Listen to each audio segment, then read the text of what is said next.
Siguradong magugustuhan nyo yung project natin for today's video. Full inner and outer fairings, candy red na honeycomb finish, tapos yung inner fairings, ifo-forged carbon naman natin. Isabay na nating i-powder coat yung mags at iba pang bakal sa unit na to. Sa madaling salita, full package ang inabail ni Bossing. Kaya gawin na natin yung project natin na to.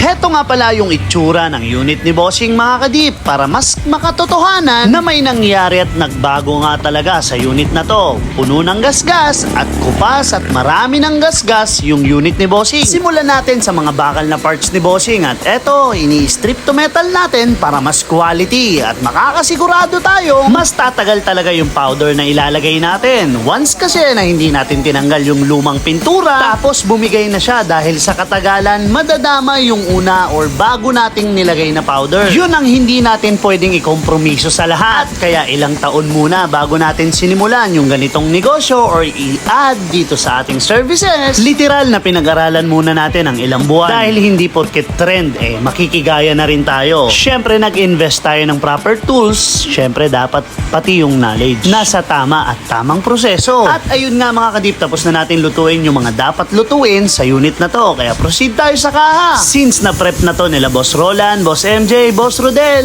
rekta na tayo agad sa ating pag-a-apply ng base color. At after ng flash off mga kadip, eto na sila lahat. Natapos na namin applyan lahat ng panel na ilulubog natin ngayon. At dahil na ilatag na ni Boss MJ yung film natin, ganitong angle natin ilulubog yung side front cover ni Bossing. Quick tips ulit sa mga kadip natin na nahihirapan sa ganitong panel. Ganitong angle lang at ganito kabagal lang ha. Honeycomb finish nga pala yung dapat lumabas. At all goods, nakuha naman natin yung weave na maayos.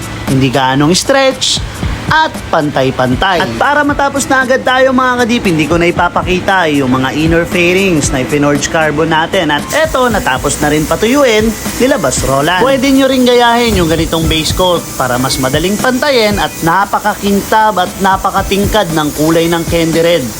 Kita nyo naman, di ba? Hindi ko na ipapakita yung pag-a-apply natin ng high solid clear natin. Alam nyo naman kung ano yung ginagamit natin dito. Hindi tayo nagla-line up ng mga chop suey. Kaya client feedback and interview na tayo agad. Oops, joke lang. Syempre, flex natin ng konti yung ating final output nung natapkotan na natin. Napakakintab at napakapantay nung kulay niya. Sa tingin nyo, nakapasa kaya sa client natin? Tara, sabay-sabay nating tanungin. Parang galing sa kasino.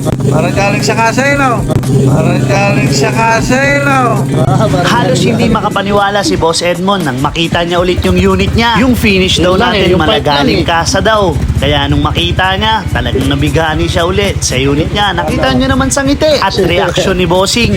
Kaya si Boss, pangalan ni Boss? Edmond. Si Edmond. Bossing Edmond, tagasan?